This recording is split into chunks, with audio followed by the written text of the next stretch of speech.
So that's for avoidance of doubt. Mwandiki MUKARU ministry-ini ya githomo Julius BITOK ni egwikinyitie mbere ya kamiti ya bunge igie kigina kia muingi gutariria mahuthiro ma ministry no mwaka-ini wa kigina wa 2023 2024. Confederate Buchumba. Okay. Maybe we can say something about no na kuhana uguo BITOK ni ekorire haceke thutha wa kuhinyiririo acokie ciuria cigimainie na itua ria thirikari ria kweheria mutambo wa kwandikithia arutwo wa NIMIS na kugathika ungi mweru wa KEMIS na uria wahuthirire muigana wa ciringi mirioni 239. At how much? What is the cost of changing? Thank you very much, Honorable Chair. We are actually upgrading the current NIMIS because, as I had said, NIMIS has been there now for almost 10 years. And it was upgraded the last time 5 years ago. And we are working with CONSA.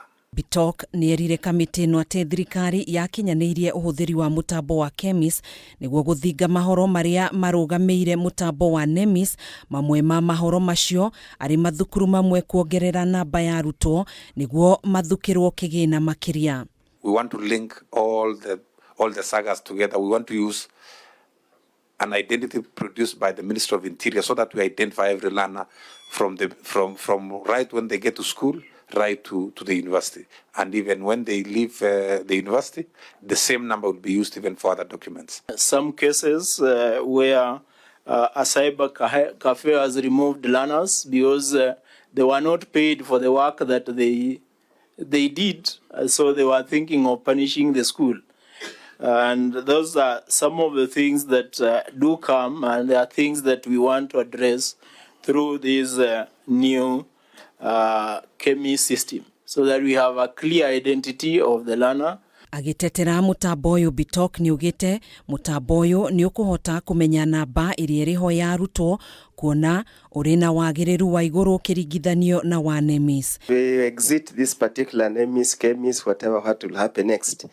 So PS, it would then seem at this particular moment in time, the State Department does not know the number of learners in our schools. The digital system that we have a backup from our sub-county and county directors of education who give us daily returns or rather monthly returns of how many learners are in our schools. So we have actually accurate data on how many learners we have in school.